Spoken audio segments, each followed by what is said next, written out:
नमस्कार दोस्तों। तो एक बार वापस से आपका स्वागत है अपने YouTube channel the logic word में। तो अभी तक हम प्रोनाउन चैप्टर पढ़ रहे हैं। इसमें अभी तक हमने जो भी कॉन्सेप्ट डिस्कस किए हैं पर्सनल प्रोनाउन के, तो उसमें एक नया टॉपिक आता है इट्स वर्सेस इट्स। तो चलिए बिना वक्त गवाए इस कॉन्सेप्ट को डिस्कस करते हैं। ये कॉन्सेप्ट सबसे कंफ्यूजिंग होता है, जिसमें अक्सर लोग गलती करते हैं।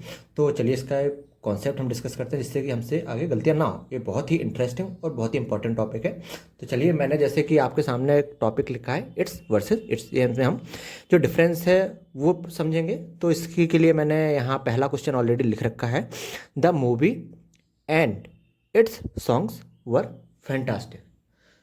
ओके, तो अब यहाँ पर क्या होता है, इंग्लिश में दो वर्ड्स होते हैं। अक्सर ये फिल इन द ब्लैंक्स में पूछे जाते हैं। तो इसमें मैं आपको पहले बता दूं, दो वर्ड्स कौन कौन से होते हैं। एक जैसे मैंने टॉपिक में लिख रखा है इट्स वर्सेस इट्स, तो पहला वर्ड आपका क्या होता है, वो होता है आपका इट्स। ये क्या होता है, इसमें अपॉस्ट्रॉफी लगा होता है। कौन सा वाला? और दूसरा आपका वर्ड्स कौन सा होता है? दूसरा होता है आपका इट्स। तो कौन कौन से वर्ड होते हैं? दो होता है इट्स जिसमें अपोस्ट्रॉफी एस लगा होता है, और दूसरा होता है आपका इट्स विदाउट अपोस्ट्रॉफी वाला, जिसमें अपोस्ट्रॉफी नहीं लगा होता है ना। तो हमें इन दोनों में डिफरेंस समझना है। डिफरेंस कौन सा? तो ये जो आपका अपोस्ट्रॉफी वाला है, ये अपोस्ट्रॉफी वाला होता है। यह क्या होता है? यह इट इज या इट वाज की शॉर्ट फॉर्म है। ओके, इसका यूज हम एज अ सब्जेक्ट करते हैं। कहाँ यूज करते हैं इसका? हम एज अ सब्जेक्ट यूज करते हैं। ओके, इतनी बात क्लियर है। अब दूसरा है आपका कौन सा? विदाउट अपोस्ट्रॉफी वाला, है ना। तो यह क्या होता है? यह है आपका पॉजेसिव केस का, यह आपका पॉजेसिव केस का डिटर्मिनर होता है।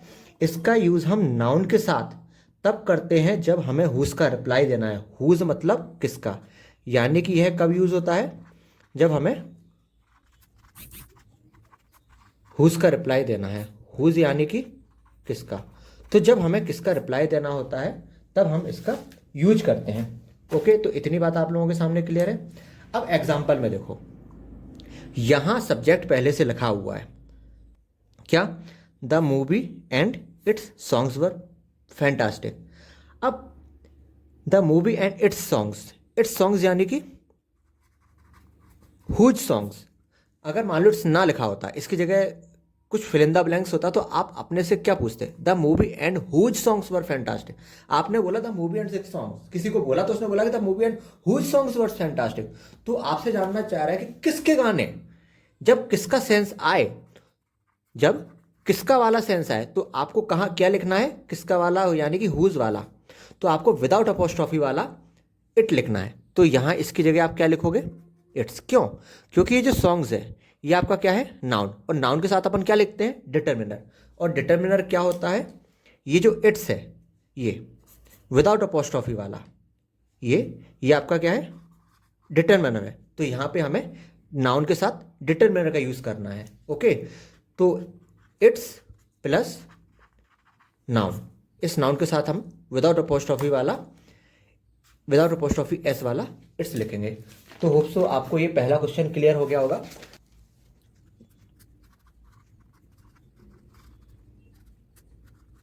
अब आपको fill in the blank fill करने हैं, और यही दोनों आपके सामने ऑप्शन है। कौन कौन से? एक तो अपोस्ट्रॉफी वाला इट्स, और दूसरा विदाउट अपोस्ट्रॉफी वाला। इन्हीं में से आपको ऑप्शन चूज करना है ना। यहां पर हमने पहले वाले में देखिए, यहां हमने क्या लिखा है? कलर। कलर आपका क्या है? नाउन। अभी अभी मैंने आपको बताया कि जो नाउन है, नाउन के साथ हमेशा क्या आता है? डिटर्मिनर। नाउन हमेशा अपने साथ डिटर्मिनर लेके आता है ना। यानी कि डिटर्मिनर अकेला नहीं आएगा, यह नाउन के साथ ही आएगा। तो यहाँ नाउन ऑलरेडी दे रखा है, तो या मैं यहाँ क्या चाहिए? या में आया चाहिए डिटर्मिनर। और डिटर्मिनर कौन सा? ये वाला होता है कि ये वाला? अभी मैंने बताया विदाउट अपोस्ट्रॉफी वाला एस आपका क्या होगा? ये आपका डिटर्मिनर होगा। तो यहाँ पे आपका किस किस चीज़ का सेंस आ रहा है, यहाँ पे क्वेश्चन पूछ रहा है whose colour is too bright, किसके कलर बहुत ज़्यादा ब्राइट हैं, तो यहाँ हुज का सेंस आ रहा है। हुज के लिए आप कौन सा विदाउट अपोस्ट्रॉफी वाला एस लिखे इट्स लिखेंगे। ओके, तो जब आपको यहाँ पता चल गया कि हुज का रिप्लाई लिखना है तो यहाँ इट्स लिखिए बिना अपोस्ट्रॉफी वाला। अब सेकंड वाला है, देखिए सेकंड वाला है, यहां पर आपको पता चल गया कि हमें हुज का रिप्लाई नहीं देना। क्यों यहां उसका रिप्लाई नहीं देना, क्योंकि यहां सब्जेक्ट लिखना है। यहां हमें क्या लिखना है, यहां हमें लिखना है सब्जेक्ट, तो इट्स लिखिए। जब आपको सब्जेक्ट लिखना होता है तो आप क्या लिखिए, इट्स लिखिए, जिसमें अपोस्ट्रॉफी एस लिखा होता है। क्यों, क्योंकि मैंने अभी आपको बताया जब सब्जेक्ट की जरूरत होती है तो हमें अपोस्ट्रॉफी वाला एस लिखना होता है। अपोस्ट्रॉफी वाला जो एस होता है वह सब्जेक्ट के प्लेस पे लिखा जाता है, तो हमें सब्जेक्ट की जरूरत है तो हम यहाँ पे अपोस्ट्रॉफी एस वाला इट लिखेंगे। तो यहाँ पे आपका आंसर क्या होगा, आपका आंसर होगा इट्स अपोस्ट्रॉफी वाला। मतलब होगा, इसका क्या मतलब निकलेगा, इसका अभी मैंने बताया शॉर्ट फॉर्म होती है, it is very expensive, it is very expensive, तो इट इसकी शॉर्ट फॉर्म है। अब मैं आपको कुछ बातें बताता हूं जिससे आपको इस कॉन्सेप्ट को याद रखने में मदद मिलेगी। जब हम कोई नाउन लिखते हैं और हमें नाउन का पॉजेसिव केस बनाना होता है तो हम अपोस्ट्रॉफी के साथ एस लगाते हैं। जैसे कि मैंने आप लोगों के सामने लिखा राम्स कार, तो यहां पर आप ध्यान दीजिए ये कार क्या है, नाउन, और यहां पे आपको क्या लिखना है, हुज। आपने बोला है राम्स कार, तो किसी ने पूछा हुज कार, तो जब हुज का सेंस आए तो आप क्या बोलोगे, इट्स कार, है ना। लेकिन यहां इट्स प्रोनाउन है, आपको यहां क्या लिखा है, नाउन, तो नाउन के भी पॉसेसिव केस होता है, प्रोनाउन के भी पॉसेसिव केस होता है, तो यहां नाउन के पॉसेसिव केस की जरूरत है। हुज कार, तो यह बताने के लिए हमने लिखा राम्स कार। अब एक चीज देखिए, आपको नाउन की डेफिनेशन पता है कि noun is the any name place और थिंग्स, यानी किसी भी चीज का नाम वो आपका नाउन होता है। तो ये राम क्या है, राम भी आपका नाउन है, तो यहां हमें नाउन का पॉसेसिव केस चाहिए, है ना। तो हमारे दिमाग में यह बात बैठी होती है कि जब हमें हुज का रिप्लाई करना होता है तो वहां अपोस्ट्रॉफी का यूज करना होता है। यहां देखिए, यहां पे भी उसका रिप्लाई करना है, लेकिन यहां हमने अपोस्ट्रॉफी का यूज किया है। क्योंकि ये एक नाउन का अपोस्ट्रॉफी केस है, तो हमसे यह गलती हो जाती है कि जब हम नाउन का अपोस्ट्रॉफी केस बनाते हैं तो उसके साथ तो हम अपोस्ट्रॉफी लिखते हैं, लेकिन मैं आपको यह समझाना चाहता हूं कि पर्सनल प्रोनाउन के साथ ऐसा नहीं होता। पर्सनल प्रोनाउन के साथ हम जब अपोस्ट्रॉफी यूज करते हैं तो वह उसका पॉसेसिव केस बनाने के लिए नहीं होता। पर्सनल प्रोनाउन के जो पॉसेसिव केस होता है वो तो ऑलरेडी बने होते हैं। कौन कौन से, जैसे कि माई, ये भी पॉसेसिव केस है, अवर, ये भी पॉसेसिव केस है, योर, ये भी पॉसेसिव केस है, हिज, हर, इट्स, देयर, ये क्या है, ये आपके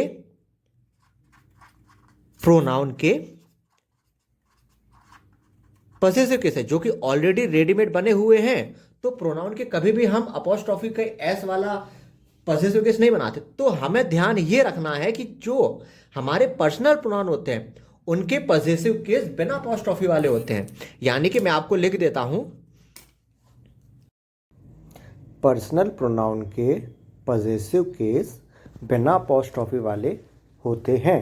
ये मैंने यहां पर नोट डाउन लिख दिया है। अब जैसे मैंने आप लोगों के सामने लिखा डज नॉट, अब आपको इसकी शॉर्ट फॉर्म बनानी है तो आपको क्या लिखोगे, डजंट ही लिखोगे ना। अब यहां पे भी तो मैंने अपोस्ट्रॉफी यूज किया है, तो जरूरी थोड़ी कि अपोस्ट्रॉफी का यूज हमेशा पॉसेसिव केस शो करने के लिए है, ये शॉर्ट फॉर्म भी होती है।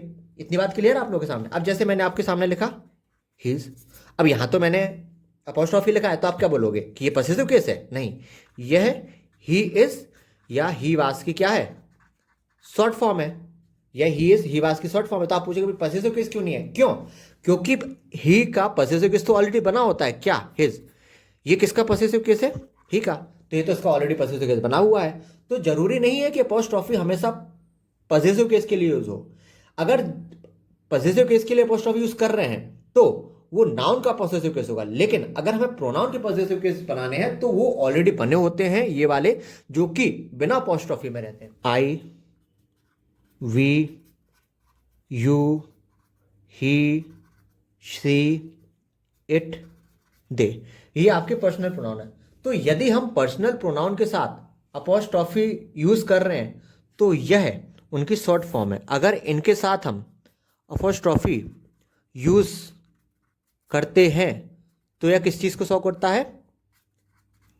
शॉर्ट फॉर्म को। इतनी बात क्लियर है? सो आज के लिए इतना काफ़ी है, तो इसी के साथ हम मिलेंगे नेक्स्ट लेक्चर में। Thank you guys.